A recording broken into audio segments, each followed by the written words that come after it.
Now you are a champion. God is my witness. Imperfect perfection. Living my mission and winning. See, we are influencers. We have fear that don't stop.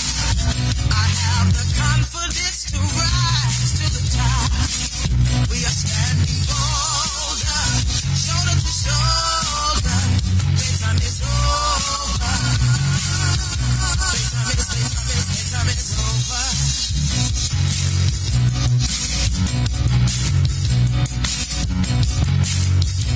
All I need is inside of me. I am enough and now I see. Yeah, I will reach my destiny. Yeah, I don't need your permission. Yes, I'm on a mission. I'll win. Oh, yeah.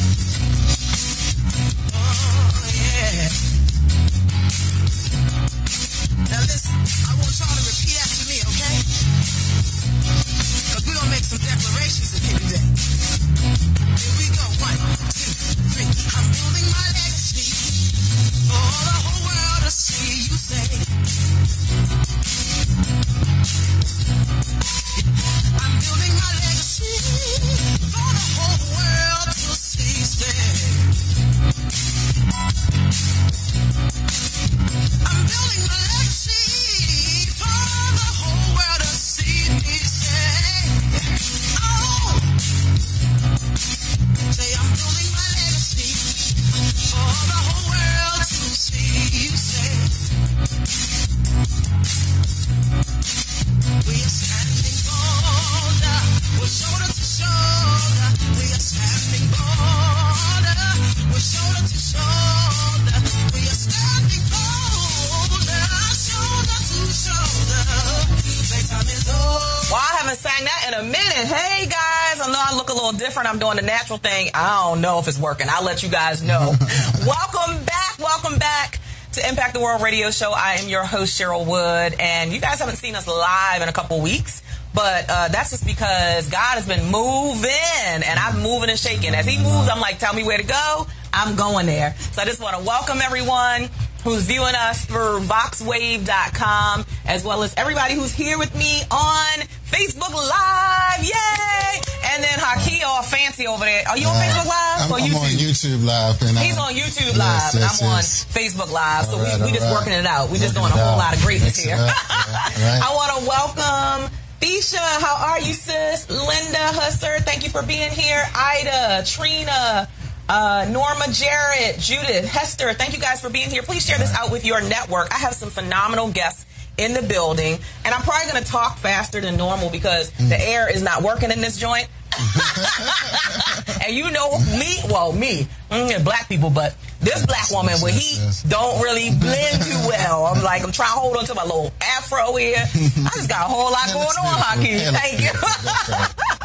All right, so before I introduce my first guest, let me just share a little bit of what's been happening, what's been going on. I was sharing with Haki, and we have another guest in the studio, Allison Daniels, and I was telling them, my assistant and I were like, look, we got to get a schedule. We got to create a list. We got to create a list because we have so many things going on. And I think that's what happens when you are intentional about using your gift to impact the world and touch other people's lives. You're always reinventing yourself. You're always coming up with new ideas of how you can touch other people, leave your unique fingerprint. And that is truly what I've been working on. I put a post on social media yesterday saying, is your hustle taking a nap?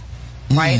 Some of us, our hustle is taking a nap. And we are not grinding at the level to which we say we want success. And what I know is it never happens overnight. It never happens for free. You have to be a hunter. You have to go out and get what you want. You're not going to eat. Well, get it and kill it. Kill it, that's right. You got it. And you have to do that consistently. It can't be a one and done. Oh, I ate one meal, I'm full, it's good. That's it. No, it has to be now we continue this over and over and over again, especially for those of you who are my entrepreneurs. Yes, Allison says she's here in the studio. Amanda Bryant, hey, how are you? Joyce Jolly says hello.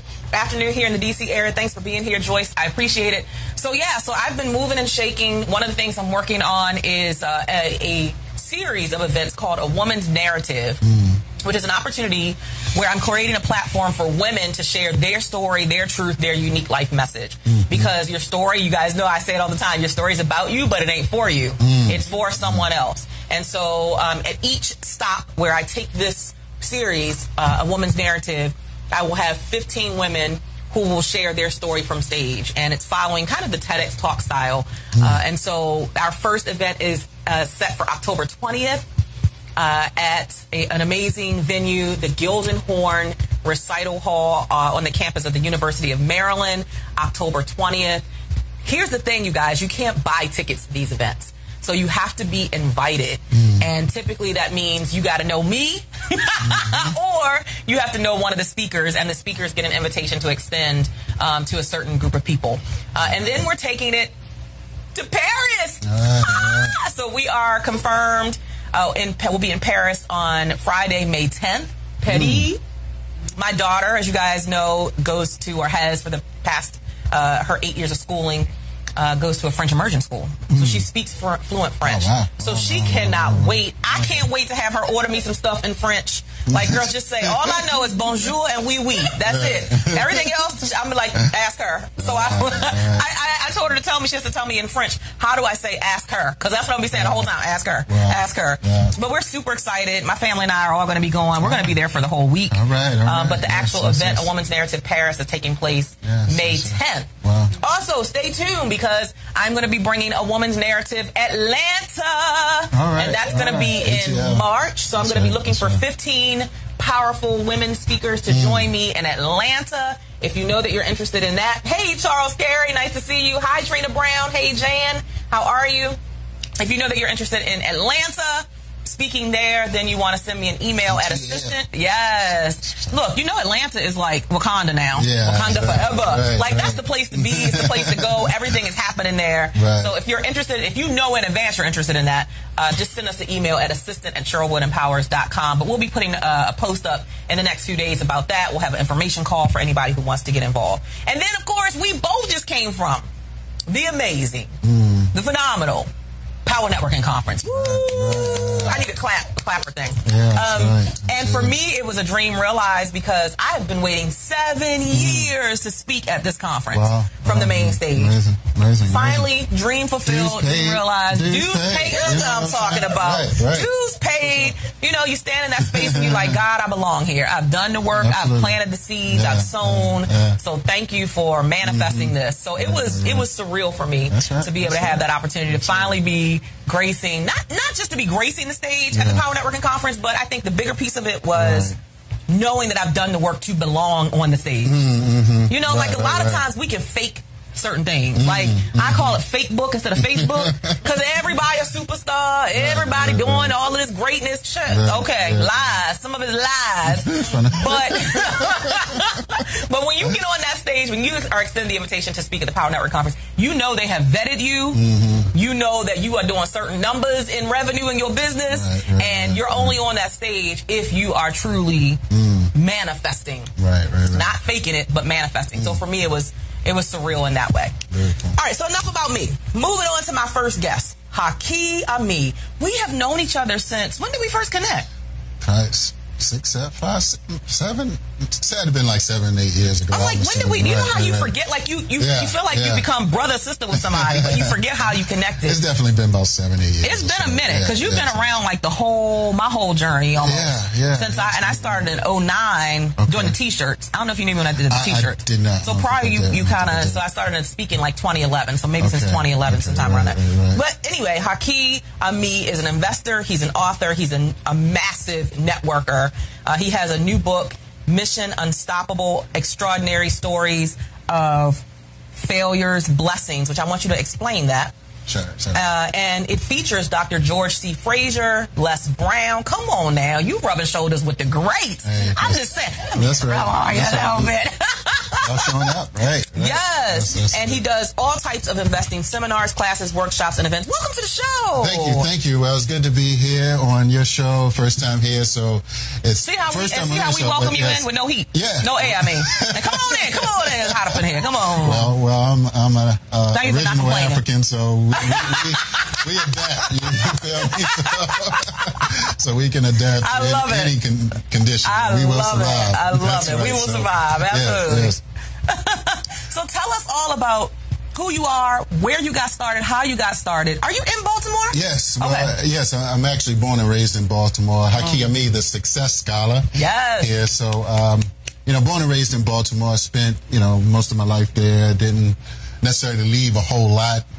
Just coming up and experienced, some of the dramas and traumas that.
Hello, guys. Welcome. Yes, I'm still rocking my fro. I don't know how much longer I'm going to be rocking this fro, but I'm just saying y'all better enjoy it while I have it.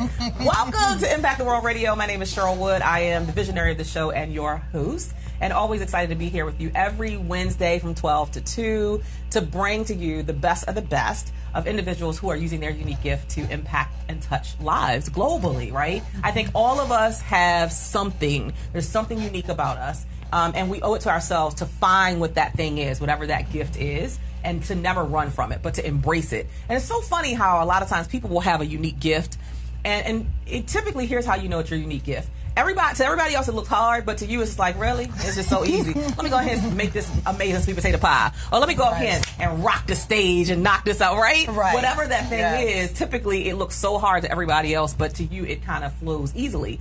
And the only challenge with that is that a lot of people diminish the value of their gift because it comes to them so easily.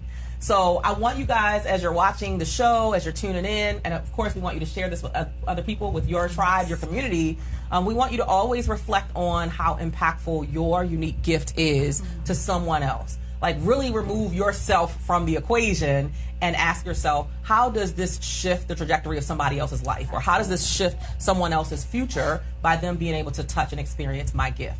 And that gift might be, you guys hear me talk about it all the time. I tease and I say, it could be baking sweet potato pies.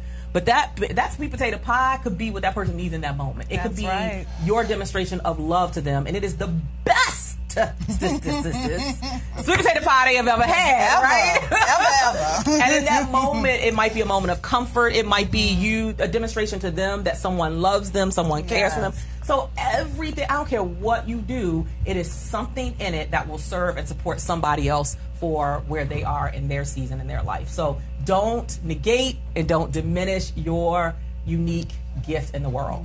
So I'm going to jump in because we are running just a tad bit behind. Look, I had to get some, my husband had to put some antifreeze in my car. He was like, look, you either going to wait for 5 minutes to get this antifreeze in your car, or you might be sitting on the beltway, stuck on the side of the road. So I chose option A.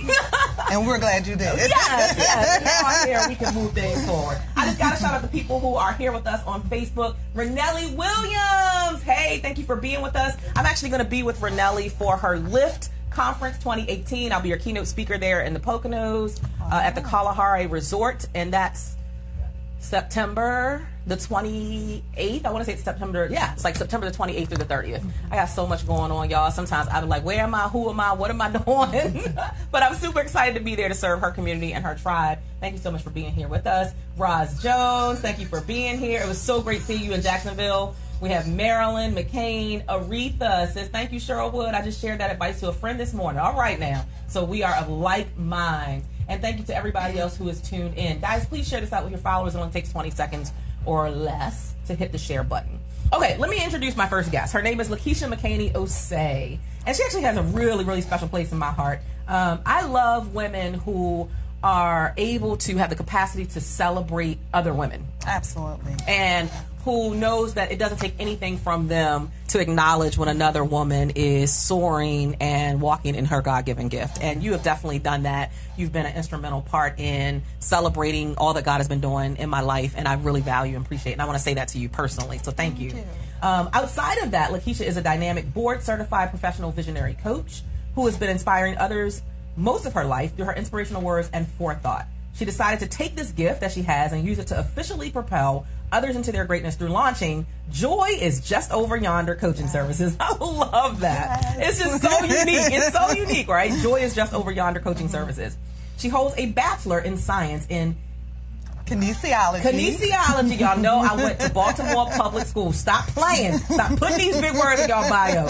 Kinesiology with a minor in coaching from the University of Minnesota TC, and graduated from Strayer University in May 2013 after studying for a master's in business administration. Almost 5 years later to the date, she found herself still wanting more and ready to experience a shift. So she decided to get herself coached up and completed her coaching certification with Atiris International Academy. And she published her first book, Let Me Be Naturally, A Poetic Journey, on June 5th. Is this it? There we go. There we go. Beautiful. Yes. June 5th, 2018. You guys see that? It's beautiful. I love that cover, and I love those colors. Beautiful.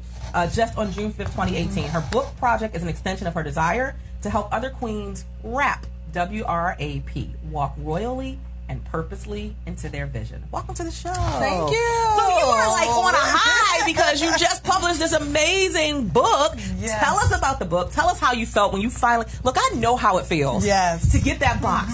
First of all, you'd be stalking FedEx. You're like, where's my package? Has it been shipped? Did it get delayed? And then finally you get that box. And it's just that moment of opening up that box and you're like, whoa, whoa, whoa, whoa, it's me, it's me. So tell us about the book and tell us about your journey to writing the book. Let me thank you first of all for having me. I Absolutely. am just so humbled and just hold you at a high regard for all that you do in women's lives. And you have truly impacted my life, you know, from the sidelines and directly. Awesome. And for over 6 years. Wow. And so I have enjoyed watching your growth and celebrating that growth and seeing the manifestation of so many other women grow from your growth. Amen so to that is what impacting the world is all about. Come on, when you truly are impacting the lives, and those lives are impacting lives. Yes. So it should be a giving process. Yeah, it's that. And I talked to somebody the other day and she said it's a ripple effect. It's yes. like that ripple effect. You touch it and then somebody else touches it and somebody else touches and they keep using it. Yeah, I love that. Thank you. So I got the ripple effect because for the first time, I was actually able to participate in the Playtime is Over conference this past fall. Yes. So a lot of things played into that moment when I said at the end of 2017 that 2018 cannot be the repeat of the years before. Yes. And so between that conference and the Buildings Leader Conference that I went to by C2EO, I knew that it was my time to quit hiding that talent, keeping it to myself, and to launch it out and share it with the world. So Let Me Be Naturally was born out of that. This is poetry that has been 20 years in the making. Wow. So a collection from over 20 years ago, and the years that have, the most recent months, I also wrote several pieces that hit me, and I felt like I couldn't have the book completed if I did not include them. So Let Me Be Naturally is a poetic journey. So this is not just a poetry book, but this is a book that is interactive. We go through seasons of life. Because I was a baller, basketball player, I say we're going through the quarters of life. All right. So after each quarter in the book, you have an opportunity to go into the safe space, I call it, after each section, and write your own emotions and reflections based on what you just read and what it conjured up in you.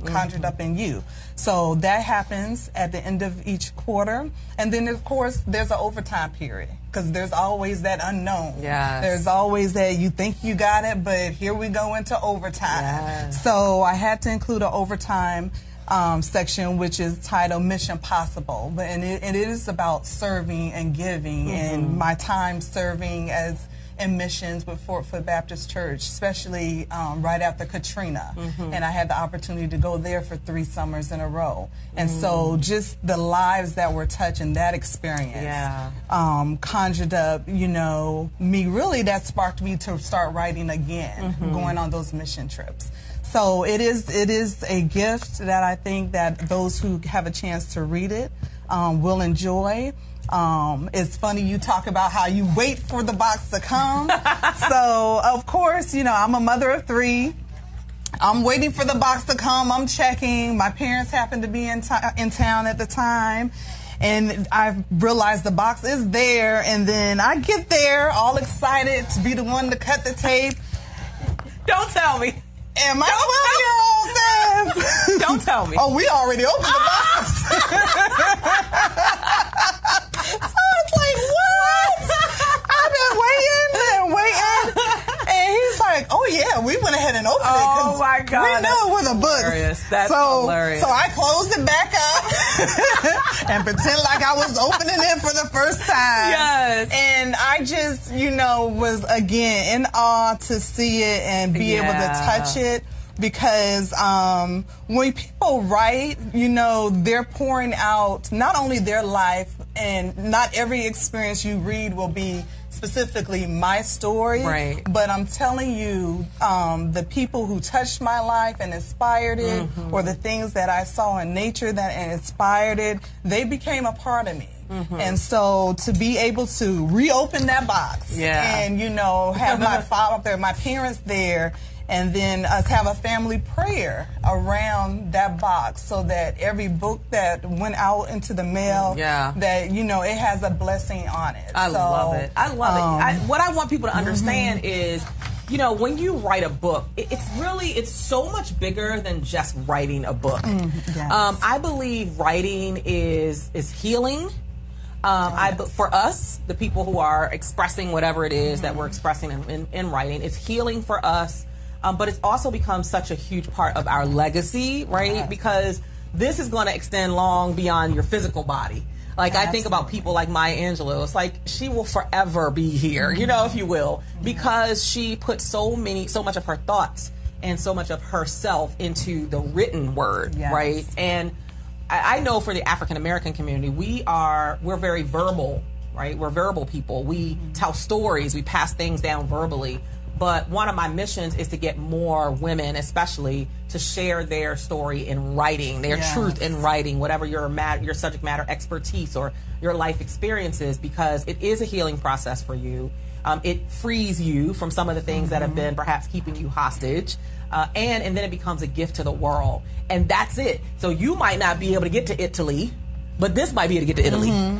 Your book can get places where you exactly. My your book book is can in go Korea. places that you wouldn't be able to go, perhaps. And so I love that, and I think that's so very powerful. And I love that you're creating that model for other women to follow. Because as you mentioned, it's always a ripple down effect. It's like somebody touches you, then you touch somebody else, and then you set a model for something, and somebody sees you and says, oh my God, if she can, I can. Absolutely. If she can write her book, all right, well, maybe I can. I can't tell you how many times it's happened to me even when I hosted my first conference, Playtime is Over. I hosted that because I watched people like Doreen Rainey host big conferences. And I would go year after year. And every year I would get a little more courage. But like, you know what? This is what I want to do. And you start to get that belief like, okay, if she can do it, maybe I can do it too. Yes. Even now, I haven't announced this, but I'm working on a big project, and a big part of that project was me seeing another woman do it. And that's why I want you guys to really understand this. Please stop saying somebody's copying off of you. Stop saying that. Yes. Right? Yes. Because why are you doing what you do if you don't want to inspire somebody else to do it? Exactly. Why are you even doing it? I thought that the reason that we share our gifts is to inspire other people to know what's possible. And so if someone host a conference because they saw you host a conference, so what? Right. Their vision is going to be executed different than your vision. If somebody does something because you should be so proud. You should. Like, oh my God, I'm so happy that I could inspire that person to take that leap that maybe before they wouldn't dare take. So there's a lady who inspired me for this new project, and I watched her, and it was watching her do it in such excellence that gave me the confidence to say, I can do this. I'm a woman of excellence, and I'm a woman who is connected to people, and okay, why can't I? And literally, and I sent her an email, and I said, I want you to know you have inspired me to do my own project, because I'm watching you, and I'm watching you do it so well. So just remember that it's okay when people kind of, do things that are similar. It doesn't mean that they're being a copycat, because they're going to do it from their own place of authenticity, hopefully. Absolutely. And I love that you brought that up, because someone used an analogy of go down a bread aisle. When you go down any grocery store, how many loaves of bread are you going to see? The concept is bread, packaged in a plastic bag, but each and every one has its own unique packaging, has its own unique color, even though they pretty much taste the same, almost the same recipe. There's a reason why you choose Wonder Bread over grain. So though they are similar, there is a unique experience each one of those slices is going to offer you. But you don't stop picking up bread because everybody looks like bread. No, you decide which one you like. You follow that, you ingest that, you allow it to nurture you through that season that it has to nurture you. So it's definitely okay. I wrote a book because I was inspired. I was inspired by you. I was inspired by a young lady at my church who self-published, and I was like, wow, she self-published her own book. I can do this. So you should be able to take inspiration from other people because that shows that you are living and that you actually allow yourself to vibrate with other people. Let's talk about the coaching. So first of all, what made you name it Joy is Just Over Yonder? I've been in the coaching industry for a while. Never have I heard that as somebody, and I love it because it's clearly very unique to who you are and the impact that you want to have on your clients' lives. But talk about the name and what that means and represents for you, and then talk about why you have such a passion for coaching, because you guys know that everybody can't coach. Okay, so go ahead and talk about that a little bit. Well, Joy is Just Over Yonder, interesting enough, right after the week of my official launch, I had a Facebook memory come up. You know how things come up. It was from 5 years ago. I actually thought that was going to be the title of my first book. So on that memory 5 years ago, I have Joy is Just Over Yonder, coming soon. And I have, when I saw that pop up literally the week of my launch of the coaching services, it was just, again, confirmation that I was following the right track. I chose Joy. Joy in itself spells out just over yonder. So when you look at it as the acronym, that's what it spelled out. That word yonder to me was very personal because I'm a Southern girl. I'm originally from South Carolina, but a military brat, so we've moved all over. But every time I think of the word yonder, or I would hear older people say yonder, it always meant that I don't care how far you think it is in reach, so go get it. So joy is, we're used to saying joy comes in the morning. But I want people to see that no matter what their experiences are, no matter what trials and tribulations they have been through, that joy truly is just over yonder. You may have to take a few more steps, reach a little harder, but before you know it, you're going to be over yonder. And that joy that's within you is going to be able to come out and allow you to move forward towards your purpose. So do you call yourself a joy coach? I call myself a rap coach, actually. Okay. And what is it that people are coming to you for? What if somebody says, hey, I want to work with you, I need coaching, what type of coaching are you providing them? I am providing them, I look at myself as a visionary rap coach, and because I want people to, one, recognize it's already in them. You are enough where you are right now. So I will coach you, walk along with you on this journey so that you will be able to see that you too can walk royally and purposely, because purposely means you're being intentional and deliberate about your purpose. So I help you to discover through 5 different discovery steps what it is that you truly are trying to pull out, or you feel like, I know I kind of want to do this, but I'm not sure. We go through discovery sessions so that you can focus on what your walk is supposed to be. I like that. Yes. I like that a lot. And that's important because I think we've all heard the saying that you can't be the picture and the frame, Yes. which I just think is such a powerful expression. To understand that someone else externally can always see things differently than you can see it, trying to be the person that's looking at it and assessing it and analyzing it. And I think that's the power of coaching, is being willing to, first of all, release ego and say, I don't know it all.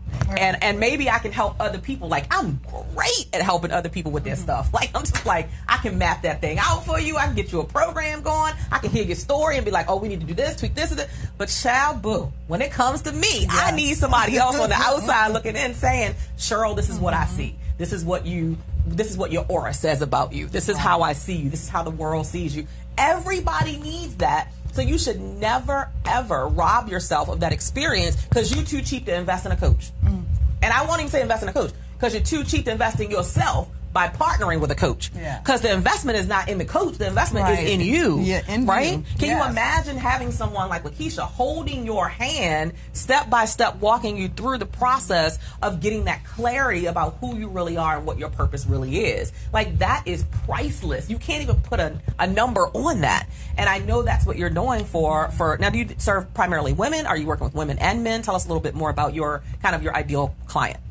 I primarily serve women just because that has been the population that mostly seeks me out, just in general, before the certification. And that was another part of getting certified, because a lot of us, we are doing things and operating in our gifts, but because we don't have a title to it or call it anything, we don't know how to, in an official capacity, allow other people to take advantage of it. So that's why it was very important for me to become a board certified coach and not just a coach.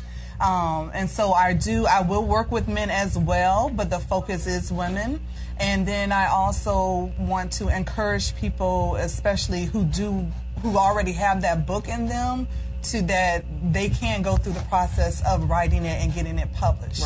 A lot of people feel like resources are keeping them from writing a book, and I want to share with them how you can do it. Do it on a dime if you can So it sounds like you're taking your own experiences and you are using that in addition to some additional acquired knowledge through the board certifications, and you're impacting people's lives through that. Because I believe everybody's story is always connected to what you're doing. Like, for some reason, you're doing what you're doing because for some reason at your core, there's something that you went through, experienced, and overcame, and you're like, now I want to help other people. So what is kind of your story of why this means so much to you? This means so much to me because, especially when I use the rap analogy, is because for years I have been, I'm that person who constantly puts everything else and everyone else ahead of my desires and dreams. And so I love my family, I love my children, I love my organizations that I participate in, but I found myself over and over again always saying, okay, well, you'll write later, but take care of this project first, or you'll do this, but take care of this first. So, and we as women, because our plate is so full, a lot of the times we continue on that ride, and then we realize, well, at what point am I going to do something for me? At what point am I going to do what I know I've been called to do because I'm so willing to sacrifice it for others? And so after going through a process where I said, the book is already written. You just literally need to just publish it. Absolutely. You just need to spend some quality time just working on you, and the quality time that I began to spend with myself just kind of opened up more and allowed me to learn more about myself and the innate talents that I had inside me that, like you said, other people recognize, but because I was always doing it for someone else, I didn't realize how much, if I poured some of that energy into what God has actually called me to do, how impactful it was going to be in my circles, how impactful it was going to be in the circles of the people that I contact. Absolutely. So you know, being a mother, being, you know, being married, not seeing marriage work out, being a woman who, you know, has degrees but didn't feel like I was earning degree money. It was a light bulb that went on that said, you can create your own economy. And then I started watching people like yourself, like, you know, even with Dr. Lynn, just watching people who have built things from out of nothing and seeing that you are no different than them. You can do this too. Absolutely. So it doesn't women matter. Need that. All of us need that, but especially women. Women, we need to be reminded that you are enough, just as you are. Just as you are. Stop worrying about your list of qualifications, and if you feel called to do something, do it. There's a saying that I always jack up. I'm going to try not to jack it up, but nothing beats a failure than a try. I think that's how. But basically, it's like, okay, how do you know it's not going to work if you don't try? If you never even try. Right. How do you know how many lives it can impact if you never put it out there? So many of us are holding on to gifts and holding on to stories and holding on to things, knowledge and expertise and experiences that we've gone through that could touch somebody else's life, and somebody else misses out on their blessing because we hold it to ourselves. You'll hear me say very frequently that Les Brown will always say that the richest place in the earth is the graveyard, because people take all their information, their knowledge that they didn't share, their stories, their experiences that they went through. It's like, don't allow yourself to fall into that category. And so that's what I love about what you're doing, is that you're going for it, and you're saying, you know what, my story matters, my expertise matters, my knowledge matters, somebody else needs it. Not only does somebody else need it, somebody else wants it and is willing to pay for it right now. Come on now, right? You talk about creating your own economy. It's knowing that someone else will want what I have, and they will be willing to pay for it right now. Those people who have a sense of urgency about getting the result that you are promising. So I love it. Again, it's the WRAP, W-R-A-P, which represents Walk Royally and Purposely. She is helping Lakeisha's, Lakeisha's helping you to walk into your vision. I love everything that you're doing. Congratulations on the book. Congratulations on coming out of hiding and just letting the world see you and experience you. Are there any closing words that you'd like to share with our listening and viewing audience? Well, I do want to say too, because even as you begin to walk in your own purpose, your little people, your children are watching you. So like I mentioned, my 12-year-old, who now I really understand why he was just excited to open the box, because like you talked about your daughter and, you know, her French immersion, and actually her book helped inspire my son. Wow. You know, so he is working on his book, and he's an artist. And so I told him, we're going to expose you to the world. So through my book, he is on page 12 and on page 22. His artwork is featured. Oh, okay. So I have to buy the book. Y'all gotta buy the book. Yeah, buy the book. Y'all gotta buy the book. I'm just saying. That's awesome. So here's one of them. Oh, that's awesome. And My Truth Rap Session 2 is one of them. And then, and I have something for the men too. My Black Man. So that was one of the first poems. So, I love it. Echo Designs. He is an up and coming cartoonist. You gotta support our young entrepreneurs. Look out for him. And then what I'm doing today, because the book does retail for $25, it is on Amazon.com. But today, for all our viewers, if you go to my website, we'll update it, and you will be able to get the book for just $20 today. It'll be a 24-hour sale. And then I'm also doing one of my, not my first rap session, but first rap session under Joy is Just Over Yonder. So we will be doing a session, and there's limited slots, only 14 people, because you're going to be able to pair up. But that will be happening on August 3rd. So you can go to www.joyisjustoveryonder.com, and you can register for $20 to participate in that rap session. If you don't have the book and you want to add that in, then you select the second option for $40, which will include the session and the book. Awesome. And we are going to not only learn how to head rap, but we are going to help you start that process on you rapping, walking royally and purposely into your vision. Awesome. So August 3rd, that's a Saturday?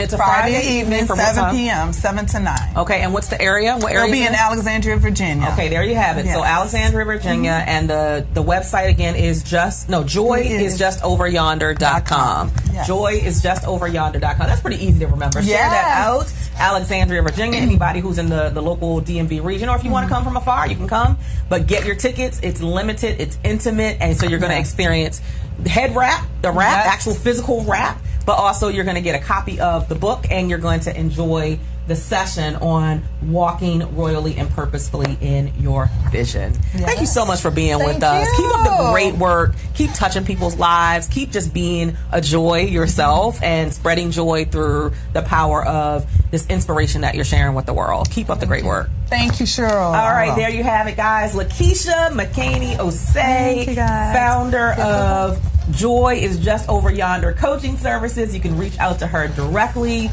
You can be a part of her upcoming session, her rap session. Look her up on Facebook and all across social media so that you can stay connected and just tap into the greatness that she is sharing in the world and how she's touching lives. Thank you so much again for being here. Just amazing, beautiful. So we're going to take a break and we're going to be back with our next guest, the Mitchells. Yes. We'll be right back.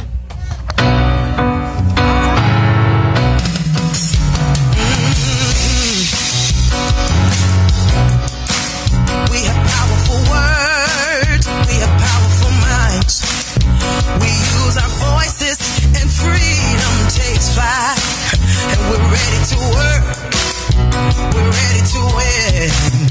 We have a strategy and now we can begin. We are standing bolder, shoulder to shoulder. Playtime is over. Time is over. Now you are a champion. God is my witness. Imperfect perfection. Living my mission and winning. See, we are influencers. We have fear but don't stop. I have the confidence to rise to the top. We are standing bolder, shoulder to shoulder. Playtime is over.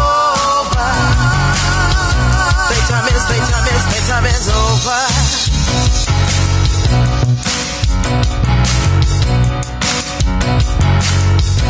All I need is inside of me. I am enough and now I see. Yeah, I will reach my destiny. Yeah, I don't need your permission. Yes, I'm on a mission. I'll win.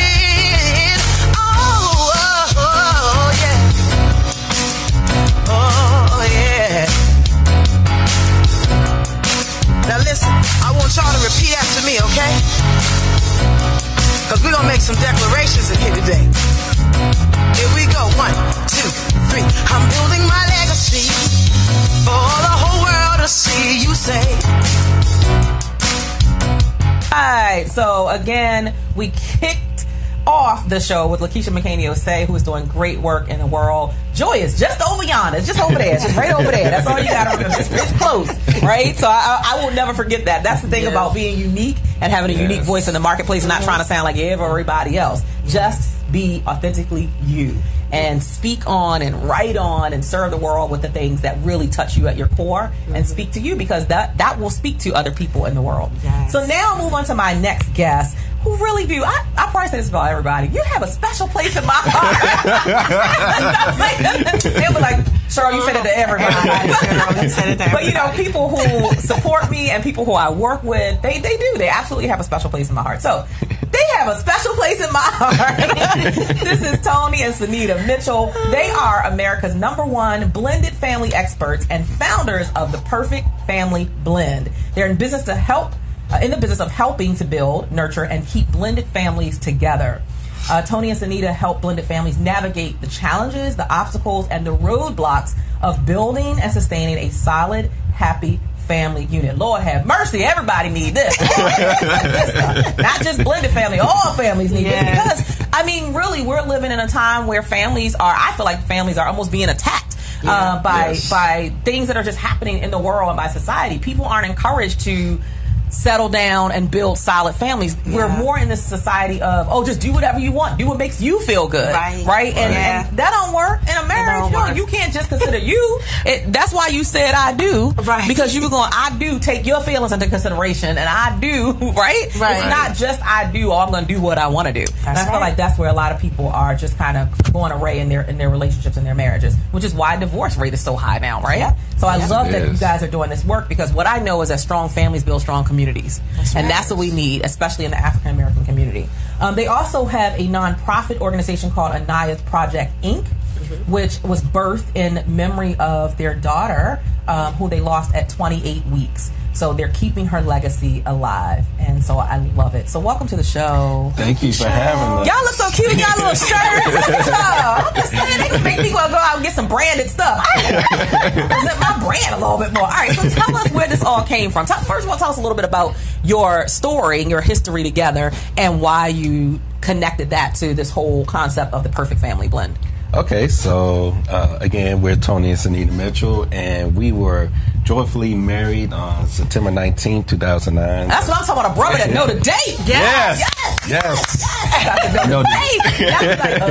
It was something like sometime in September. Right, sometime in September. September 2009. Right, exactly. I love it. All right. So wait, what's the year again? 2009. Okay, so y'all been together for a minute. Yeah, all right, okay. Been together for a minute, and when we became married, we instantly became a blended family. So I didn't have any children on my own. Sunita had our 2 sons, and when we came together, it was just we became a blended family, instant blended family, and we had some initial challenges at the beginning, like any other family, but we had some extra dynamics associated with being a blended family. Some dynamics were the co-parents, the parents of the co-parents, and then trying to build that bond as a family as a whole, because we had one son, he was a teenager, and then the other one, he was just in grade school. So, and for me, no father experience whatsoever. So coming into that situation, and Sunita coming in to basically kind of let me come in and kind of let me be a father, so to speak. So all of those different dynamics, all of those different things were working, to try to come together. And once we built that, it took some time. It wasn't an instantaneous thing. It took some time. It took some effort. We had to be intentional about everything that we did, intentional about everything we said, but it just all came together. I love it. I love it. And I love when I see a man and a woman who are intentional and strategic about keeping that unit together. It is so easy to be like, I'm done. Like, that's the easy way out, right? Yeah. Like, anybody can be like, you irritating me, you getting on my nerves, I'm over this, I'm done. But when you look at the full dynamic of it, number one, that you said vows before God and before your family and friends and to each other, that was a commitment. Like, why do you take a vow if it's not a real vow? Why do you take an oath if you really don't plan to live up to the oath? Right. And so, of course, there had to be challenges. You coming into a family where you didn't have children, but Sunita had children, and that dynamic, and I can only imagine the dynamics. I don't even want to imagine the dynamics and the challenges that you had to face. But now, I mean, to be here, how many years later is that? Nine years later, and you're standing solid saying, this can be done. Like, that's such a great example for other families. Sunita? And what I wanted to say when you was talking about the vows, like, not just the vows he made to me, but the boys were there. Come on now. And the boys, you made a vow to them that you were going to be with us to death do us part. So they were a real part of the ceremony. So we had what was called a sand covenant. So we all had to join from the beginning. You can't wait till you go home after the wedding and start talking about you're going to blend. Like, this happened immediately at the ceremony, that we were all joined together. There was no more just him, wasn't just me, it wasn't just Keith, it wasn't just Daniel. It was all of us coming together and blending in together. So we are all one. So we have this jar that has all the different color sand, and you can't see where the red is, where the blue is, where the black is, where the white is, because we're all together. That makes so much sense. I love it. So each of you, I would imagine, had your own challenges. So, okay, so I'm a mother, and and my husband and I have 3 children. And sometimes I don't even like my husband correcting my children. Yeah. I'm just going, let me be real. Be real. I was like, babe, that was a little harsh. And I had to step back. So I can't even imagine someone coming into this unit now and how do you deal with that? Like, that's a big thing. Discipline is huge. I think discipline is huge. Communication is huge. I think finances are huge. Yes. In any marriage. Yes. But when you talk about blending it, that's a whole different thing. So how, from each of you, your perspective of you feeling comfortable to say, hey, you know, I'm not just some guy, I'm dad now, or however you framed it. Did you even use the word dad? There's so many questions I want to ask y'all. Did you use the word dad? Did you not use the word dad? And how did you navigate that space of expectation within the household? Okay, when it came to the actual title of dad, I actually left it up to the boys. I left it up to them. I said, wherever you guys want to call me, you guys make the decision. And they actually went into one of the rooms. They talked it over. Wow. And they came to the decision and said, we're just going to call you Tony. Wow. And I was perfectly fine with that because even though we put too much emphasis on titles. Come on now. You better say it, Tony. They might not call me dad. Right. However, when they need something or they know they need some support, guess who's the first one they're calling? Yes. Me. Right. And even with our now teenage son, boy, he's a teenager I know, now. he's 16. He's 16. Oh, my goodness. It's so, you have to be, again, being intentional. Whenever he's with his friends and he sees me coming up, they say, Daniel, who is that? Oh, that's my dad. Wow. So he might not call me dad that's so deep in person, but when he's around his peers, I'm dad. Wow. And he Which acknowledges says that that's how he recognizes you in his heart. Yes. So you're right. I feel like sometimes we do, especially in that situation, can put so much emphasis on a title and what we want. So I love that you open the space up to make it open for the boys. Yes. What's comfortable for you? Because they had a dad, right? They have a dad already. So they shouldn't be forced to call someone else dad. And I love that you had the capacity to open yourself up to saying, I want them to feel comfortable. Like that's so much maturity. You so mature, Tony. Because some people would like demand, oh, I'm in the house now and I want to be called dad, and you didn't demand that. But to hear him call you dad in front of your friends, that speaks to his heart space, not just a title that you threw out that you demanded that they call you. So fantastic. Sunita, how did you handle it with the whole discipline and even outside of the blended part of the two boys, it just was hard. It's like, because I was a single mom before, so I had all control over everything, and so to be able to relinquish the reign a little bit was a little difficult because I was the one used to making all the decisions, where they were going, how they were going to get there, what money we was going to spend, what kind of discipline they were going to have. And so what I didn't know was that he was pulling back a little bit because he was like, if you're not going to listen to me or you're going to overstep, because I'll be like, oh, that was too hard. I already told him that, you know, he could come and play the game on Friday. Well, he was like, well, I told them they couldn't play for a week. You told them Friday. And so, and I'd be like, well, yours was just too hard. I think that's too long for what happened. And so we eventually had to talk because we were sending out mixed messages. And so they were like, well, you know, they never got too disrespectful with like coming to me and not coming to Tony, but it was a lesson I had to learn to say, okay, well, what do you think we should do? I'm thinking about this punishment, and this was something we would say behind closed doors, so like in our bedroom or on the phone, and we would come together and say this is the punishment. But yeah, it was a lot of trial and errors. You're never going to get it right at first. It's just going to be how open are you going to be to making the corrections to make your marriage work. And I would think acknowledging where you are playing a role in some of the dysfunction, if there's dysfunction, right? You had to be, again, y'all real mature. I like y'all. It was some arguments,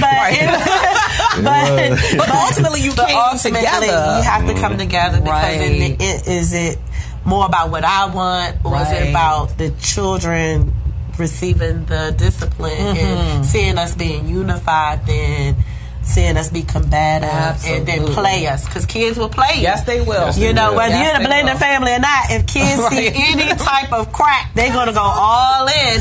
You know, like, oh, daddy is the, sucker. I'm going to go to him. Or mommy I am definitely the sucker in my house. Everybody knows it. It's really sad. I'm trying to rectify it. My husband just be like, I mean, he just give me the look, and I'm like, okay, I'm trying. I'm working on it. I'm really working on it. Because my kids do, they'll play on that. So I love that you all came together, as you said, unified, so that you could stand as one. Because when you say I do, you become one, right? And so showing that and demonstrating that to the children. So what are some of the, I know that you guys teach other couples, other married couples and blended couples, how to navigate this whole space of coming from something unknown into something that's, that's now going to be your norm. Yeah. What are some of the things that you teach? Maybe a couple things. Don't give them everything, but a couple of things that you teach in terms of strategy for making it work. So some of our key strategies is, you already touched on, communication. Yes. That is so key, to be not only communicate, but be transparent in your communication. Laying it all out, because when you said I do, that means for better or for worse. So even if you have to tell the truth in love and it might hurt, you still have to tell that truth. Yes. So that's only going to help to advance your family and forward. So communication, and then trust. Let's talk about communication, though, before you go into trust. Talk about communication, because that's huge. Yes. Like, being able to lay it all out. Talk about how the communication comes across effectively. Because a lot of times it's what you say, when you say it, and how you say it, right? Yes. So talk about that. Talk about the timing and the tone and all those things. And I only know this because I'm 17 years in. Me and my husband 17. We've been married 10 years. Been together 17 years. So we have had to learn how to communicate, because when we met, I was like 26, 27. I was a youngin'. You couldn't tell me nothing. I really had to learn communication. So talk about that and how you navigated that.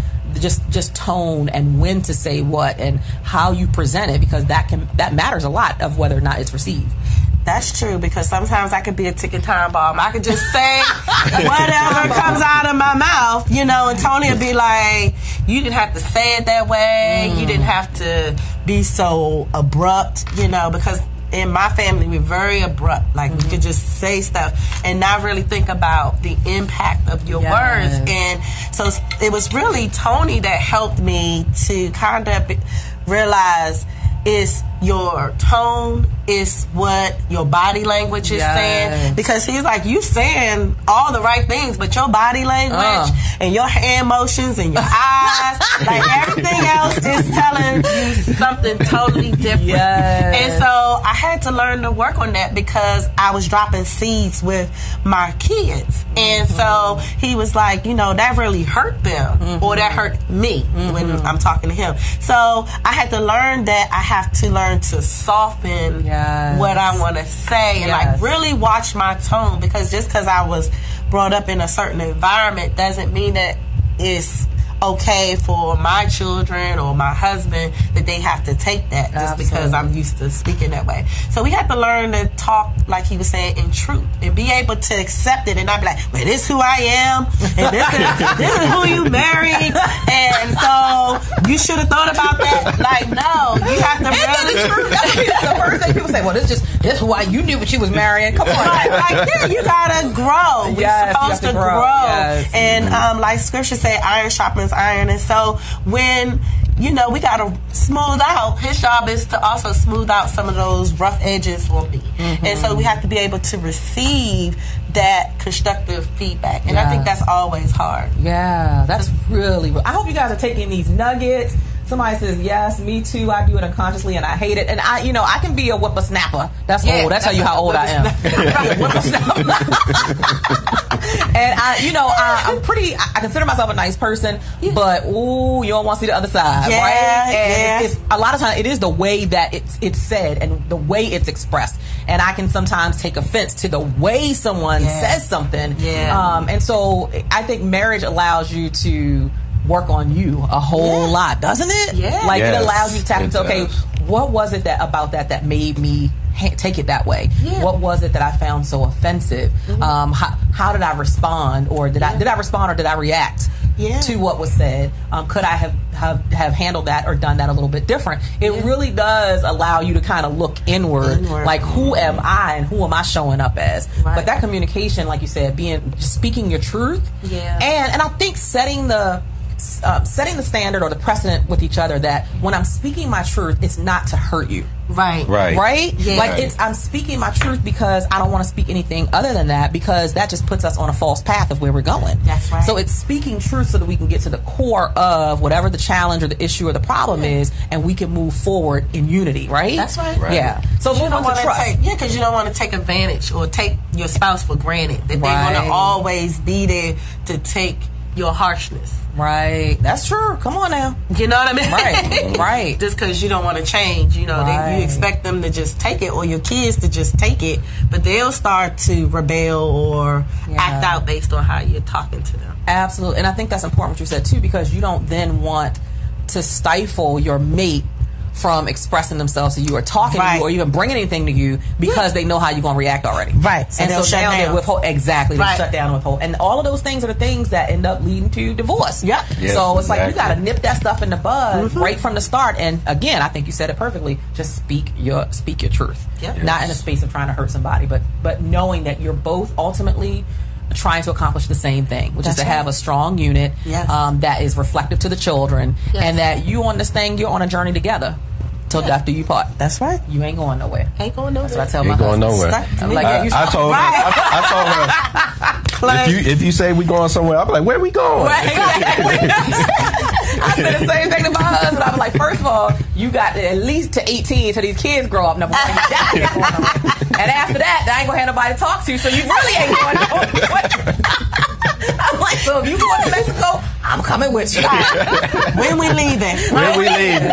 Then we pack our bags. Communication is huge. And then you were moving on to your second talking point, which was trust. Yes. Talk about trust. So trust, especially for any family unit in particular, but especially for a blended family unit and for us, building that trust, because I had to actually build trust with our two sons. I had to establish that trust because pretty much they saw, okay, this is who mom is dating. Right. However, I don't know who this guy is. Right. And I had to actually be intentional about building the trust up, which meant they would share some things with me from a God perspective, because they needed to share some things, especially our teenage son, who is now a grown man. He had to actually share some things with me, and he actually had the trust that what he was saying would not be relayed and just shared out in the open. Right. So when we had talks with each other, and Sunita would say, well, what do you guys talk about? Oh, don't worry about it, I got it. So she had to actually trust me. Yes. Woo. That what he relayed to me, that I actually provide the right guidance to him, that he could go down the right path. Yes. And my son had to actually trust me that I wouldn't share all his business out, that he was sharing something personal with me. So that communication, that trust, that just came together. And once the boys knew they could actually trust me and they could actually share information with me, it just became an open book. Well, and I love that. I think that, trust is about knowing that you're honoring your word, right? Yes. What do you have? If you don't, you can't even honor your word, what do you have? Yeah. And so to say that to him, to say, first of all, I love that you always say our son, our son, our son. I love that. Like, it's not her son or the kid. It's our son, our son. You keep using that word, and I love that. That our just shows the unity. But I mean, absolutely, if you're going to say, you can trust me, son. You can trust me to keep this in confidence. I'm not going to take it back. I'm not going to, and to honor that, like in all of its truth. Oh my God, that's so huge. Not to go back and then close the door and be like, Sunita, you ain't gonna believe what. Because imagine if you did share that, right? And you told him one thing, you did another thing. Even though as a woman, I would want to know so bad. But like, what is that? I want to know so bad. But imagine if in conversation it came out. Yeah. Yes. And she mentioned it. He would never trust you again. He would never trust you again. So talk about your feelings with that. So I love that you had to build that trust with him. And you had to have the trust with Sunita and from Sunita to say, I trust you, husband. I trust you enough to have those intimate conversations with my son, our son, and that I know that you gave him great advice. So that was huge. And then your piece to trust that his advice. I take it that you struggled with that for a while, Sunita. I struggled because, again, for 16 years, it was me and Keith and Daniel, okay? And for Keith, it was the longest because I was a teenager when I had him, and so we were very close, and we still are now. And so to allow Tony into that space was very hard because I was used to him telling me everything. Now, when it came to girls, it was certain things because I'm mama bear, you know, he knows I got standards and stuff. But I knew it was stuff going on that only, like, Tony would be able to understand where he was coming from, and he would receive it from a different perspective. Where I was from mommy, I'm gonna be like, don't touch them, stay away from them. That was, you know, she ain't no good, stay away. Stay away from her body. Yeah, look how she dressed. So I was coming from that perspective, but he was needing something different from Tony. And I had to just trust when Tony was like, no, it's good, he's good. I'm like, well, did they do anything? I want to know, did they, you know, how far did they go? And Tony would be like, well, I just talked to him. And I just had to be like, suck it up. Just he's not going to tell me. So I'm just like, and I know Keith is not going to tell me. So at that point, Keith was kind of waiting for the response because he was like, okay, I went into this deep conversation with Tony. I know my mom, so I know that if she knows anything that I've spoken and on that subject matter, she is not going to be like not say anything to me. So he was probably waiting for me to say something, and when I didn't, because I couldn't say anything, because I didn't know anything, and so it was okay, fine. You know, after it happened a couple of times, them having these private conversations, I was okay. I had to learn that they needed to have their man talk, and I saw the evidence of Keith's growth was obviously having a great impact on him, positive. So I didn't need to say anything because whatever Tony was saying to him was having a positive impact on him. So I didn't need to question it. Man, I love that. Y'all just got me with goosebumps. I love the way that you navigated that. Like, I know emotions can get high, especially when you talk about my children. Don't mess with my, everybody know you're messing with my children, right? I know that. And as a mother, I also know you want to know everything. Like, tell me, I want all the details. Right? You always want to know all the details. Spotlight on me. She was like, what did you talk about? What did he say? But if I didn't trust Tony, then why did I marry him? Oh, come on now. Because if I didn't trust him to be a positive role model for my children, well, you know, for the boys, I mean, just talking even before I got married, if I didn't trust him to be a positive impact on my boy's life, then why did I go down the aisle? Why did I spend all this money on a wedding to just not let him be able to pour into them? To be a real the man that they blended needed family. To be Yes, I love it. I love it. And here's what I'll say. You know, everybody has their way of doing things. Yeah, right? You have to do what works for your family, for your household. Yeah. And some people might be like, oh, well, you know, we own this and we don't that. Well, okay, that's you.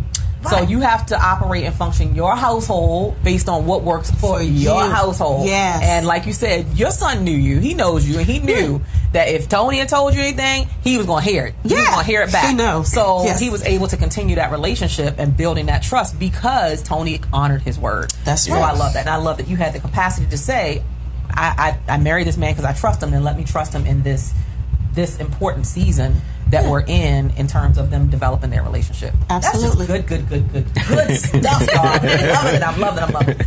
All right, so I understand that you have a conference coming up. Let's talk a little bit about the conference and what the intention is, the date. Give us all the information on how people can get tickets. All right, so we have a conference coming up on September 28th and 29th of this year, the Perfect Family Planning Conference, where our theme for this year is Renew, Rekindle, and Reaffirm. Yes.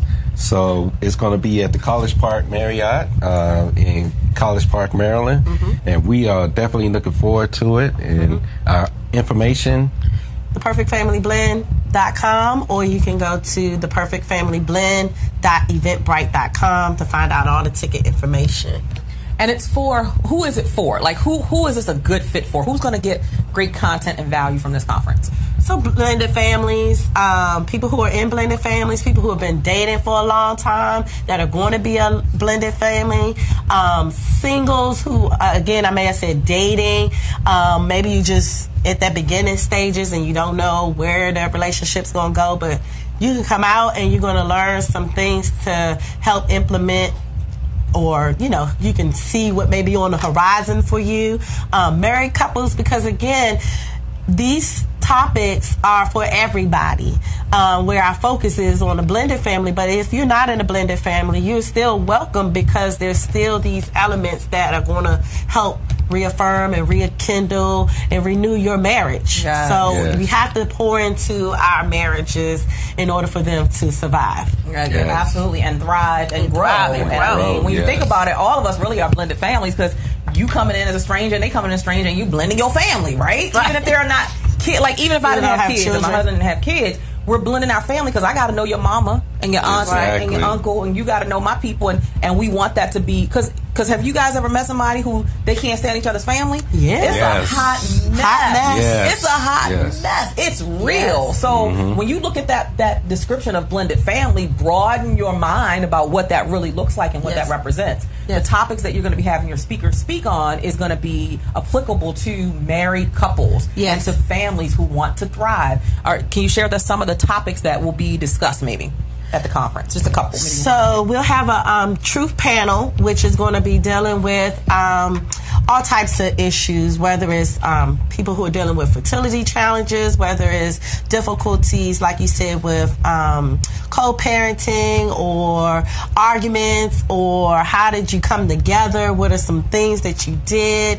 We're going to have a session that is going to help people who are in business together or working in ministry together. How do they balance those elements of business, ministry, and their families? We're going to have a session that is going to talk about how to come together as a family. So making it a family affair. That is about coming together with all of your family. And how do you do that? How do you come from one spot and come into another, coming together and merging together? So we have a fun evening that's going to help you to rekindle your love for each other. We're going to have a DJ. We're going to have romance, and on that Friday evening, help you learn some techniques and some stuff for the wives. We're going to have I'm coming just for that. I want those techniques. Some techniques for the wives to do for their husbands. We do have a special room rate of $149 a night. So you will need that room, especially after you have that one-on-one with our lady who's going to help the ladies get their groove going, and something special for the husbands to learn how to do some massages. And so we have some one-on-one. We have a session that's going to be for the wives and a session for the men, so that they'll be able to have questions and answers from other wives, because sometimes when you're in a community of wives, there's some things that you may not want to say in front of your husband just yet, and so you need your sisters to be around each other, and the brothers will be with other husbands. And so there's lots of things that are going to be going on, and we're really, really excited. Yes, so get your tickets. Excited. Yes, I love that. That's good. You're going to need that room. You're going to need that room. You're going to need that room. I love it. I love it. Look, the reality is, anything that you want to grow and thrive, you have to continue to fuel it and feed it and nurture it. And we do that with other aspects of our lives, our personal lives, our professional lives. Why not your marriage, right? So we need that, and you need to be in an environment. Like minds need to be connected to like minds. Yes. And you need to be connected with other people who have a commitment to keeping their marriages and their families together. Like that, how else do you thrive? Why do you think entrepreneurs hang out with entrepreneurs? Because they need that, to be around other people who have that mindset that I'm gonna make this work no matter what's happening, no matter what challenges I face. You can't be around a whole bunch of folk who are content being in their corporate job.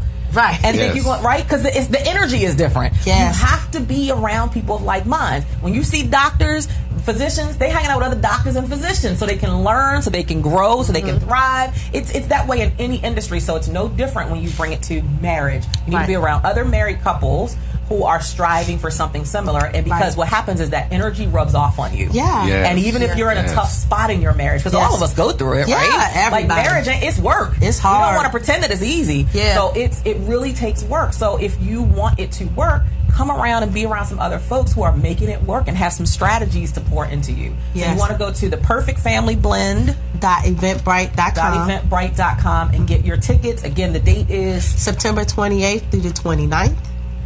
And we have College Park, Maryland. Oh, yeah, College Park, Maryland, at the Marriott in College Park, Maryland. We have day tickets, so if you can't come both days, you can come Friday or you can come Saturday. So you can come, if your mate can't come, you can come by yourself. So we have given you no reason not to be at this conference. Absolutely. We have vendors who are ready to help serve you with wonderful products and things that are going to help you. So we are excited. Awesome. I had to learn more about them products. All right. So wrap this up. Thank you so much, Tony, for being here. I'm super excited about everything that you're doing. I love.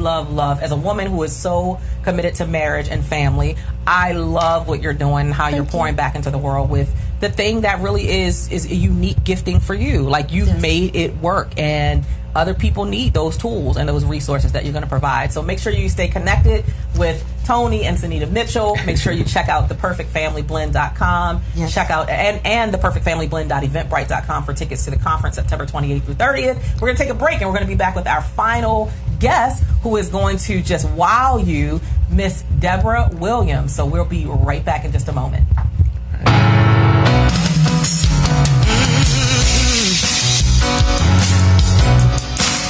We have powerful words, we have powerful minds. We use our voices and freedom takes flight. And we're ready to work, we're ready to win. We have a strategy and now we can begin. We are standing bolder, shoulder to shoulder. Playtime is over. Playtime is over. Now you are a champion. God is my witness. Imperfect perfection. Living my mission and winning. See, we are influencers. We have fear but don't stop. I have the confidence to rise to the top. We are standing bolder, shoulder to shoulder. Playtime is over. Playtime is over.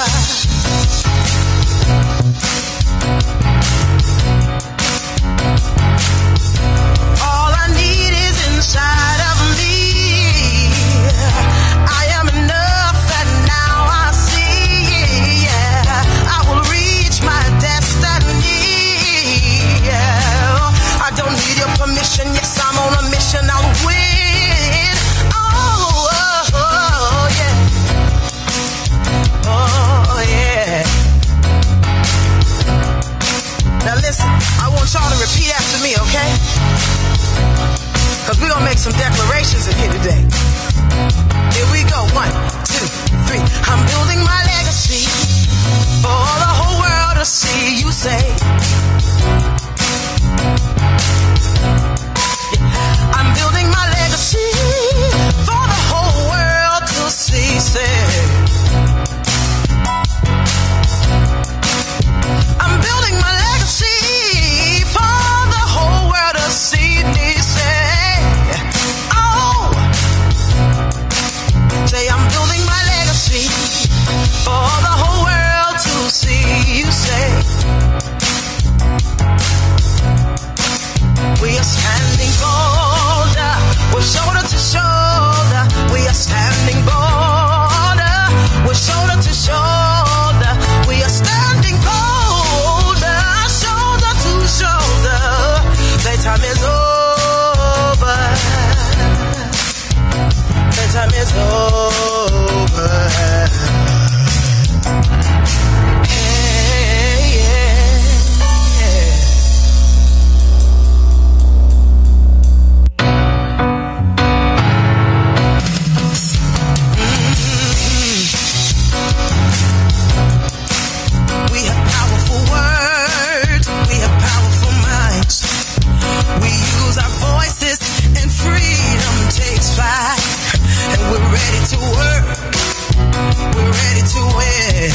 energy, and now we can begin.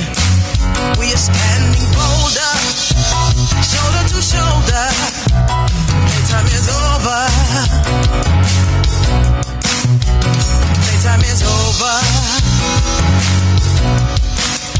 Now you are a champion. God is my witness. Hey, Karanza. All right, and we are back with our final guests for today, who are just absolutely going to wow you. But before I introduce them, let me first thank our partners who help us to make this show possible. I want to thank Cherie M. Good, who is the Recharge Strategist, and she helps women and moms and career professionals and business owners to recharge their internal batteries, just as we do our gadgets, right? So we're always recharging our iPhones and our iPads and our laptops. But what are you doing as you're grinding for greater to recharge you? And so she specializes in that. Every year she has her annual Recharge Health, Wellness, and Fitness Expo. You can check her out at TotalHarmonyEnterprises.com. And we also have one of our other platinum partners, Miss Ladrine Peterson, who has a company called Do It. And what she does is she helps people to go from dreamers to people who are actually executing their vision. And she has a nonprofit component of her organization that she recently launched called I Am the Legacy Campaign. They've partnered with the Muse Paint Bar right at the National Harbor to host several Painting for a Cause parties. And the next ones are scheduled for, let's see, we're at Saturday, August 11th at noon. For every ticket purchased, Muse will donate $15 towards the I Am the Legacy campaign. The campaign is all about hearing this expression that people always say, where they say, I want to leave a legacy for my children. This campaign focuses on what do we do now to create legacies now, not when we're long gone, but what do we do now? It encourages us as a community to invest in our children and put them on track to building legacies now. Ladrine took her thoughts and ideas, put them into action. As a result, she birthed this campaign, and there are really three components of the campaign. Number one, there's a youth business pitch contest. Number two, there's a youth book anthology project. And number three, there will be a youth conference and symposium. You want to make sure you follow the hashtag I Am the Legacy campaign on social media and connect with Ladrine Howard Peterson on social media. All right, and now for our final guest. I am so honored to have this young woman in the building, along with her associate, and I'll allow him to introduce himself in just a moment. But to my left is Deborah Williams, who is the publisher of Minority Enterprise Advocate magazine, MEA. And this was started in October 2003. But in 1997, before the publication, she was the president of Minority Business and Professionals Network, MBPN, and Minority Business Executive Council. Now, MBPN was a business organization for diverse businesses who are federal contractors. You, all of my business owners, y'all need to be listening up really, really carefully here. The organization brought small businesses together with high-level federal agencies and major corporations like NASA, U.S. Department of Commerce Minority Business Development Agency, U.S. Department of the Interior, U.S. Department of Energy, Nuclear Regulatory Commission, and on and on and on, and put on seminars, conferences, and awards programs serving small businesses by increasing their contracting opportunities. As an advocate for small business, MEA magazine, under the leadership of Ms. Williams, gives diverse businesses the opportunity to market their companies to various federal agencies and major corporations. The magazine is a marketing tool for their clients. Ms. Williams has been recognized by the District Office of the U.S. Small Business Administration, the U.S. Department of the Interior, the National Aeronautics and Space Administration for her work in disseminating their programs to the small business community. Welcome to the show. Oh, thanks for having us. Thank you for being here. And I'm going to allow this handsome gentleman over here to my left to introduce himself to our community as well. Go right ahead.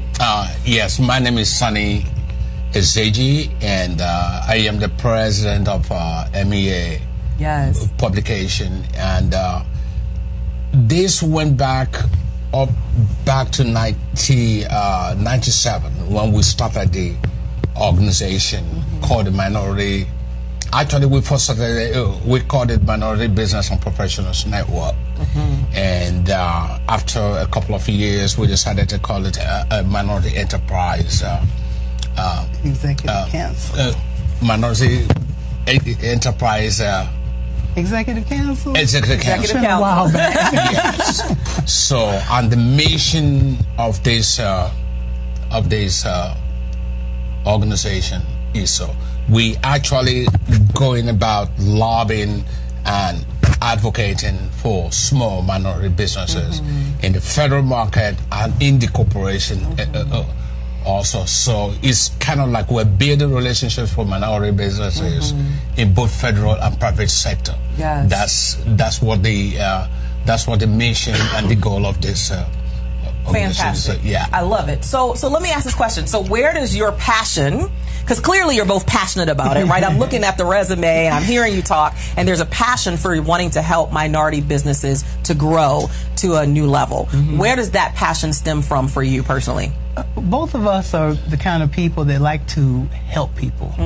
You know, we like to see people happy and prosperous, and I think that's where it's just natural. It's a natural instinct that we have, and we just carried it into business. I mean, a lot of small business people didn't know how to market themselves to the government. So we set up platforms for them to be able to do that. So we would have all these seminars and invite first of all, we started off relating with the government agencies. Right. All of them came to our events. And then we had all these small businesses coming, so it was just very easy. It gave them a platform for them to all kind of reach out to each other. And they started looking at us like the government agencies to actually find small businesses to reach some of their programs. Because they all have a range of companies, programs, or people they need to engage. So we were kind of helping them do that. So that's really where it all came from. It just comes from a place of caring about other people. And, you know, you can't be concentrating on the money part. You got to concentrate on, you know, if you're doing something good, the money's going to come. Come on now. We didn't say that again. So, you know, well, seriously.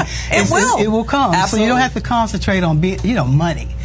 The money's going to come. Absolutely. Yeah, that's one of the things that I share in every platform I get to speak on. You guys know I get to travel all across the world, pouring into the lives, especially of women, to help women to develop economic empowerment for themselves. And that's what I was looking for. I wanted economic empowerment because I wanted time freedom, I wanted financial freedom, I wanted creative freedom. I wanted to come and go. I wanted to be a present and active mother with my children and their lives. And that meant I needed some economic empowerment and freedom, right, to be able to make that happen. But what I knew coming in was I couldn't just chase money. Because eventually you run out of steam when you're just chasing money. You can't do that. There has to be a deeper connection that you're chasing something that really has purpose to you. And that's why I always ask people, why does it mean so much to you? What is the backstory? We talk a lot about stories because usually it's that story and something that you've experienced that creates the connection for you to want to be a blessing to somebody else and pour into somebody else and impact their lives. And when you focus in on that, oh my God, I promise you, the money starts to chase you down. And now you're like, okay, now I got to start scaling because I have so much. It's like overflow. But when you're just in it chasing the money, that's when it usually is a challenge. So talk about, when we're talking about minorities getting contracting, what is the biggest challenge you see that prevents minorities from getting contracting? You want me to go ahead? Go ahead. You both can talk on it. We're listening. Yes, the major thing that I see as far as minority businesses getting federal contracts, especially it depending on the size of company companies, because there are some certifications that you need as a small business or minority business to really tackle the federal market, because the federal arena is not going to come after you or call you up and say, hey, look, come and do business with the government. No, you have to do some certain things, like maybe register with SAM. There's an organization they call SAM. You have to register with SAM. Previously, there are two websites that the federal government has, that's minority businesses or small businesses, women-owned businesses, Hub Zone, or that kind of stuff, has to be involved in registering, having certifications. Like we have a program called the 8A certification. Yes, you have to get on the 8A program certification. But 8A certification, you have to have been in business for 2 years. There are some requirements, so you cannot just jump in there to do the 8A. And when you have the 8A, you're given a period of time to market your company.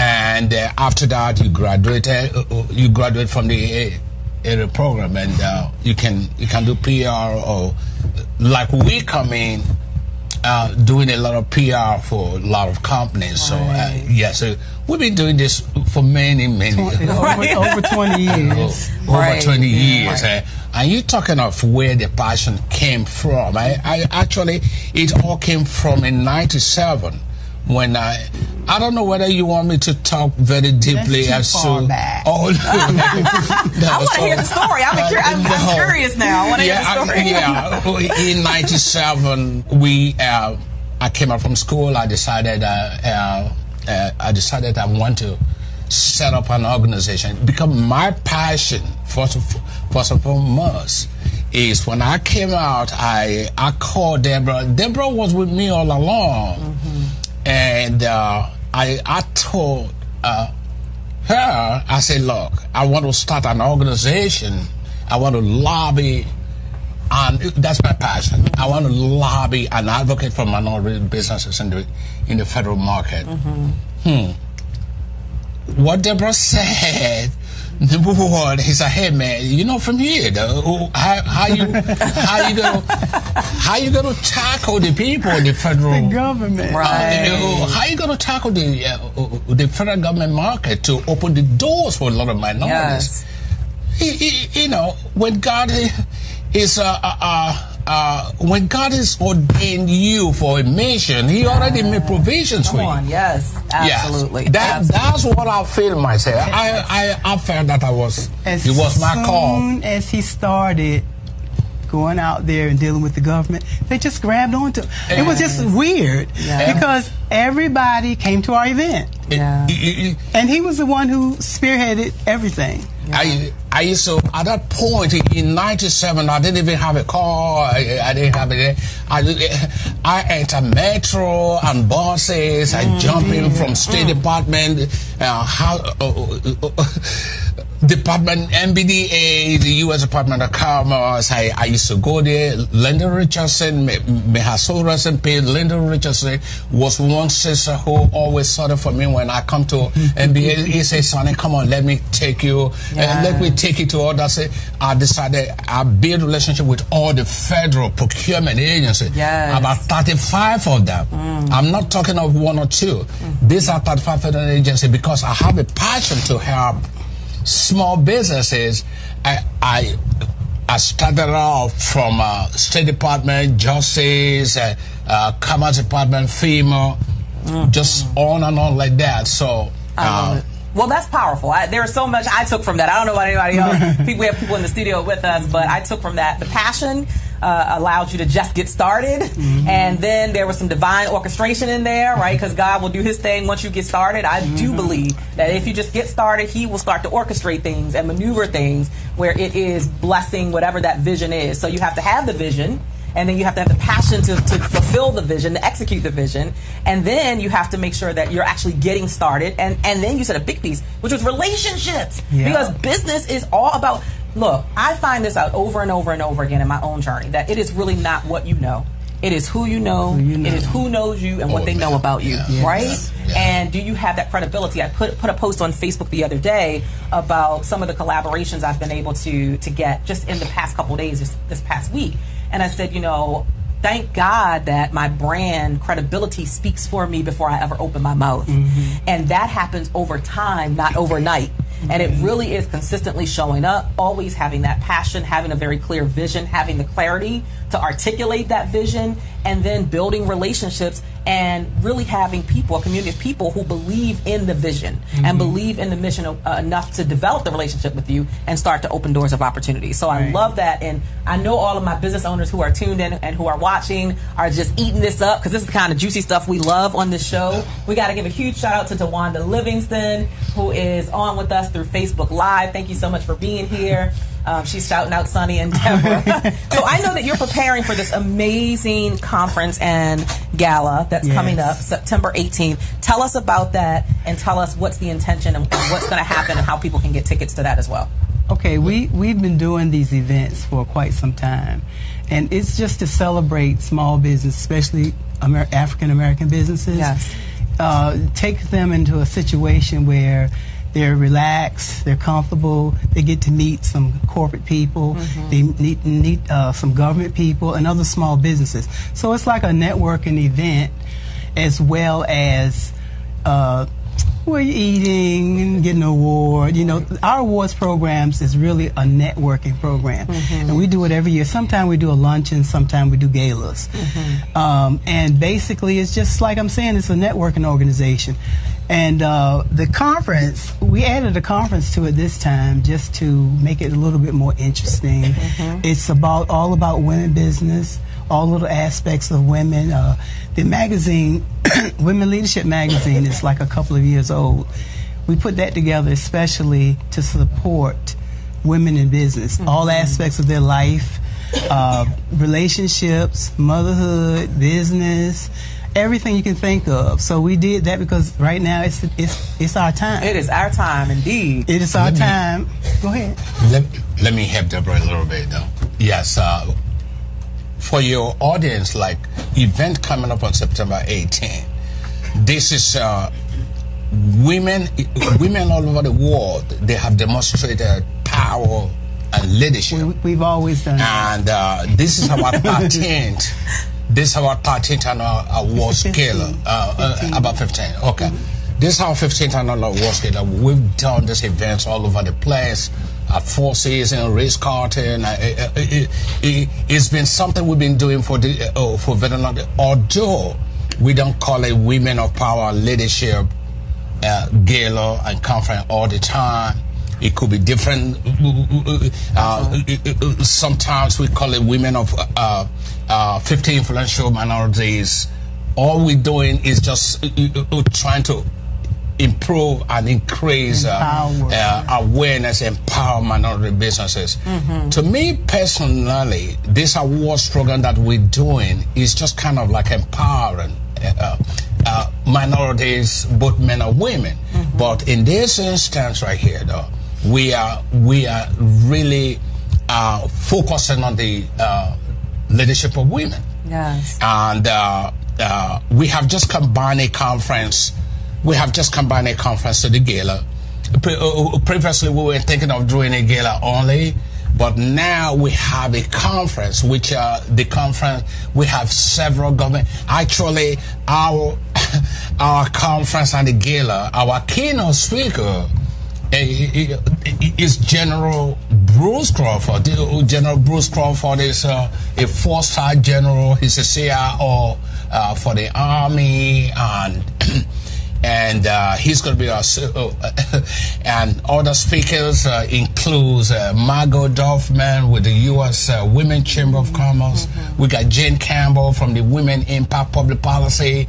These are some. Ron Bosby from the U.S. Black Chamber. Yes. And Ron is going to be. We just signed an MOU with the U.S. Black Chamber also. Wow. Yes. So during the conference, there's going to be a lot of. The conference is going to be from 9 o'clock in the morning to 4 o'clock. That is where different government agencies are going to be talking, because I don't want people just to come and receive an award. I want to empower them as they come. Absolutely. Right. Absolutely. There. You know, so there's going to be a lot of conferences, like DOD is going to be there talking about their mentor protege program, like getting people on mentor protege program. And I think we are looking at the Army. James Lloyd is one of the program managers to empower VA veterans, that kind of stuff. James Lloyd is going to be there. We have all the government agencies. We've written several letters to the director of DIA, Karen Mumford, who we've written a letter to him, but we're still waiting for some kind of confirmation. So it sounds powerful. I mean, you're in a space with influencers and powerful people and decision makers, and you're there to network, as you mentioned, and to connect. Because the relationships matter. Yes. The relationships are everything. And the more you can put yourself in the environment, as you mentioned, so you mentioned, they're not going to come and find you, right? No. There's a quote that you guys know I live by. It's like, you don't get what you deserve, you get what you demand. And how do you get what you demand, what you want in the world and what you want in your business? You got to go seeking it. You have to go. You have to put yourself in the environment where what you want is there. Those decision makers are there. Those people, influencers, and people you connect, they are there. So let's answer this question, and then we'll start to wrap up. So if someone is watching this show and maybe they are not currently doing federal contracting, maybe they haven't tapped into that space, right? Yeah. What's some first steps that you can offer them to get started? Because here's the reality. We need more minorities who are crossing 6-figure, 7-figure marks, right? And that means, look, federal contract, they got a lot of money to spend. They got a lot of money, but we have to be certified. We got to get, So what are can you give us a few startup steps of someone who's watching and like, you know what, I want that and I want to be there. What are the first things I can do to put myself on that path to tap into that? They just need to actually start doing whatever they're doing. They got to build themselves up. Let's say, like you've been in business at least a couple of years, you can partner with another company that's bigger than yours, so that you got some past performance. It takes time to get into federal contracting. Just can't jump into that. But if you have commercial stuff that you're doing, just keep building your commercial business up. That's all you have to do. Yeah, consistency. Yeah, you just have to be consistent. And build the credibility. And you can't, most important thing is not to give up. When you give up, that's it. You can't build that momentum back up. So the best thing to do is just try to have good people around you. Have a mentor that's let's say you have a cleaning company. A cleaning company that's really big that can mentor your company. You need mentors. So that's a good thing for you to start looking at, is having. Oh, you want to say something? Go ahead. Let me say this. For new companies or startup companies, we have a lot of consultants that are really working closely with us, because we've been around the game for quite a long time, and we have a guy who. I saw a guy, the CEO or a consultant of our company, who helps a lot of small businesses structure them, because there has to be a structure when you first starting a business or starting to do a business in the federal government. So there's a consultant we have, who actually takes you from zero to millions and millions of dollars. There's a guy who is a part of his consulting. He writes for our magazine also, but he's been around for God knows how long. But I've seen him take people from nothing to $300 million. Wow. He could come in as a CEO for your company, but not under your payroll or something like that. It's kind of like, depending on what kind of arrangements you guys have, the Gary Shoemaker could help a lot of small businesses. And when they come in there, they have to really go out, network, and meet a lot of people in the federal market, because a lot of government agencies, they have a lot of what they call outreach programs, like some of the outreach programs, Department of Treasury, Department of the Army, they have different. NASA does the same thing. NASA in 2004, they gave Sean O'Keefe was the head of NASA. Sean O'Keefe was the head of NASA, and I think Judge Bush appointed him to be the administrator of NASA. And he presented us with a very big Mathematician Award for all the stuff that we're doing for minorities. And then up to now, some of the people that used to work for NASA that we work closely with are still stay in touch with them. And they come most of the time when we have a conference. They come in there and speak on a lot of issues that might help a lot of small businesses. Because when you come in there, you're still working to get your certification or something like that. In the meantime, you can start developing a partnership or teaming, like partnering or teaming or something like that, because some of the big companies right now that has already graduated from the AA program, they're looking for some small companies. That they can pay, because if I come into the federal market arena right now and have my 80 program, I have about 5 years, and so like somebody who's graduated already from the 80 program is looking to partner with it, what the person who has graduated from the 80 program has is like they have the work performance, which is very, very important.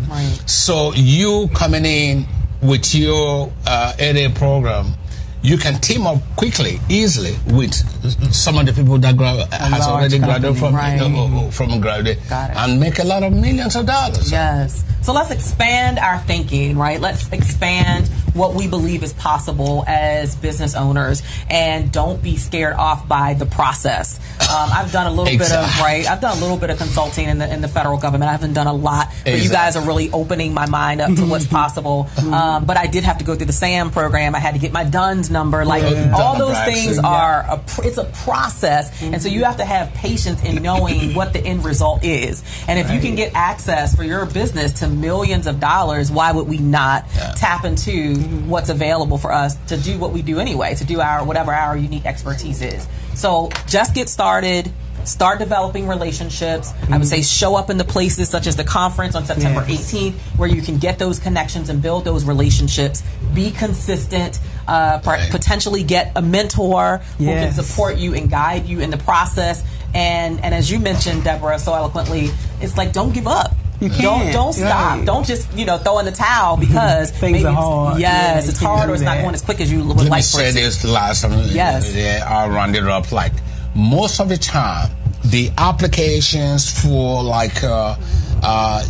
if you're trying to do the application yourself, in most of it, I'm agreeing with you that I'm just saying to minority businesses or whoever is thinking of starting business in the government that they don't have to be discouraged, because most of the time when you go to the website, the government agency will tell you go there and apply for this and that. If you're gonna trying to go on some applications is about 112 applications, 112 pages applications to apply for GSA schedule, or you're trying to apply for it's kind of frustrating. Look, I guarantee you, any small business person or any person that goes there, see all this process, they will not go back again and do it. So you're saying get help. Get help. Get help. And we can help you. Yes. We can help. Okay. So you have the resources right here. Tell them, how do they connect with you if they want help? They want the help. All they have to do is call us. All they have to do is give us a call. Give them a call. We do a lot of things besides our publication. I mean, it's a lot. But like right now, we got a little program going on to help people who want to do business in Africa. That's a crazy process, and you got to know what you're doing if you're trying to do stuff like that. So we do a lot of things, and we have consultants that help us do all these things. Absolutely. Because we couldn't wear all these hats. Absolutely. So we have other people to do. I'm doing PR. I'm doing a global PR right now, so that I'm just trying to other services at MEA Magazine. You see, I'm very global PR services. Got it. I'm connecting businesses or investors who want to do business in Africa or China or something like that. Yes. So the powerful resource is sitting right here in the room. Tell them the phone number if they want to call you and they want the support and they're ready. Okay, our number is 703-730-4091.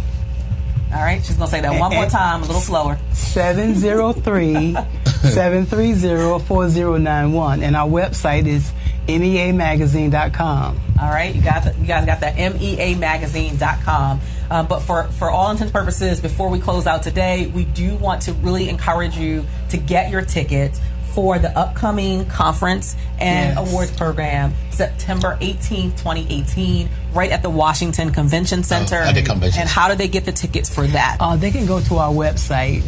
All the information is on that website is WLMUSA.com. Okay, so WLMUSA. Women Leadership Magazine. Yes. WLMUSA.com. Get your tickets. I'm going to be there. I'm going to be in the building. I will be at the conference. I'm excited to announce I'll be getting honored there. I'm super excited. So I got to make sure my community is in the building with me and to come and get this great content and to start growing and expanding beyond what we are already doing. Thank you so much for being here. Thank you for sharing your expertise and your passion, your energy. I love it. I love what you're doing globally from a global perspective. Keep up the great work. I know you're going to be getting some phone calls and some people who are visiting the website. It is time to up level and step up our game, folks, and go to the next level so that we can absolutely compete in the global marketplace, in the global marketplace. So again, we have Deborah Williams and Mr. Sonny Ezeji. Okay, he's going to pronounce it for you. Thank you for being with us, guys. We're going to be here again next Wednesday, same time, same place, 12 p.m. to 2 p.m. right here on Impact the World Radio. We will see you then.